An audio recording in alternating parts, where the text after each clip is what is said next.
السلام عليكم ورحمة الله تعالى وبركاته كل سنة صاحبي المركز الملك استاجوكتان halkani waa aqoonsi TV aan waa Mustafa Xajal Raamo waxaanu isla eegaynaa bal dhibka iyo assassinationka ama dilalka isdaba joogga ee loo geysanayo mid ka mid ah beelaha waaweyn Soomaalida taasi oo degta bartamaha caasimada iyo waliba koonfurta dalka Soomaaliya aqoonyahankoodu maxay galabsadeen maxaa loo ugaarsanaya isku day inaad ilaa dhamaadka nala joogto qaybna aad ka noqoto kumaamka kun ee saaxiib ee halkan degal wadaagta ku nahay noqod wanaagsan mar kale saaxiibayaal meel kastoo aad joogtaan halkani waa aqoonsi TV aniguna waa Mustafa Xaaji Aadan Xaaji Haaruun soo dhawaada mar kale isku day inaad qayb ka noqoto barnaamijka oo halkan saaxiib nagula noqoto kana qayb noqoto kumaanka kun ee bartan aanu degal wadaagta ku nahay mahadsanid warbixinaha runtii soo jiitay ee aan soo daabacay runtii waa qaar aad iyo aad soo jiitay aniga rajaynayna adigu in aad sidoo kale aad la yaabi doonto ama ay fajicsan kugu noqon doonto waxaynu ka hadlaynaa warbixino u baahan in la islu taago ama su'aalo la iska weydiiyo yaabkan ila arka ayaa ciwaanka aan soo daabacay uu ahaa yaabkan ila arka aniga laftaydu taxqiiq baan ku sameeyay amaba waan analyze gareeyay waan hubsaday waxyaalaha laga hadlaya inay wax sax yihiin iyo inaan ahayn waa si idin la wadaagaya wuxuu ku bilaabaysaa intii ay jirtay dowladdan uu hogaamiye Maxamed Cabdullaahi Maxamed Farmaajo intii aqoonyahan oo ka soo jeeda beesha degta bartamaha caasimada iyo koonfurta dalka Soomaaliya ayaa siyaabo kala duwan loogu dilay gudaha dalka Soomaaliya maxay tahay sababta aan intaas iyo wax u dhow tooni aan uga dhiman beelaha kale ee Soomaaliyeed oo sida qoraalka ku qoran maxay tahay sababta aqoonyahanka kaliya loo ugaarsanayo ee haddana aanay u jirin caddayn rasmi ah oo lagaga qanci karo dilalkaasi foosha xun ee isdaba jooga ee ugu dhacaya bulshadaasi aan waxba galabsan iyaguse ma moog yihiin ma si og yihiin waxa hareerahooda ka dhacaya waa su'aalo fara badan oo meesha la isku weydiinayo haddaba waxaa xaqiiqa in caasimada Soomaaliya marka wuxuu ka bixinayaa qoraagani sharaxaad dheer buu ka bixinayaa wuxuu waxaa xaqiiqa in caasimada Soomaaliya ee Muqdisho iyo guud ahaan gobolka Banaadir ay tahay halka kaliya ee magan gelisa dhammaan kala duwanaanshaha qabaa'ilka Soomaalida Muqdisho waa meel bulshada Soomaaliyeed oo dhan hooy u ah ayaa uu qoraagu halkan ku tilmaamayaa isla Muqdisho waa goobta kaliya ee dhulka Soomaalida ka mid ah ee aan laga dareemin sheegasho iyo inaad tahay qof kale oo soo galootiya ama aan laga lahayn sidaad doonto aad ugu noolaan karto ugu dhaqmi karto ugu samaysan karto ganacsi noloshaada caadiga ah ee qof ahaaneed aad u baahan tahay ayuu mar kale igu yiri qoraaga sheekadani dhulka Soomaalida oo loo qaybiyo guud ahaan 5 qaybood sida Djibouti Somaliland dowlad deegaanka Soomaalida NFD iyo qaybta kale ee Soomaalida Talyaanigu gumaysanayay buu yiri isla goobahaas waxa wada degan guud ahaan dadka Soomaalida balse waa loo kala badan yahay oo cidba ayaa marba darajada eeda ka noqonaysa deegaanadaasi aan kor ku xusnay hadaba su'aasha isweydiinta waxa ay tahay iyadoo ay gobolada dhexe iyo gobolka Banaadir iyo koonfurta Soomaaliya beesha u badan yihiin dadka ugu qulubta furan buu yiri oo mar walba soo dhaweynta bulshada Soomaaliyeed aad u tixgeliya jecelna in lala joogo oo aan dhulkooda aan cid ka sheegan maxaa loo ugaarsanayaa beeshaasi waa sida uu qoraagu inuu leeyahay maxaa loo dilayaa hal doorkooda aqoonyahankoodu muxuu galabsaday mid ka mid ah buu yiri aan dul istaagno dhibkaasi aadka u ballaaran ee ku dhacaya bulshadaasi aan waxba galabsan okay dilkii loo geystay buu Allah u naxariistay General Maxamed Nuur Galaal xeeldheere ciidan siyaasi wax badan ka oga xaalka dalka ayaa si fudud al-shabaab dusha loogu saaray Engineer Maxamed Nuur Galaal waxa uu ahaa dadka farakutiriska ah ee ka sii noolaa Soomaalida aqoonta u lahayd qaabka militarigu u hawlgalo iyo qaabka dal ciidankiisa loo dhiso ama loo badbaadin karo laakiin haatan Soomaali waa u daayay oo gacantooda kuma jiro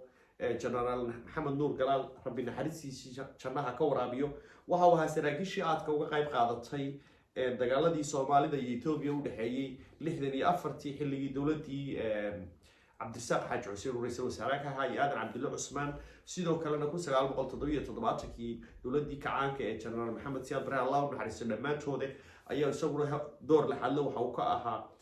jabhadihii ciidamadii militariga ee halkaasi sida way guusha uga gaadhay فالله أنت هذا ماني أقول ترى يقول عنه لا هاي جنرال محمد نور قلال أي نقصي سعنه دلك الله نحرسته إنجنير يريسو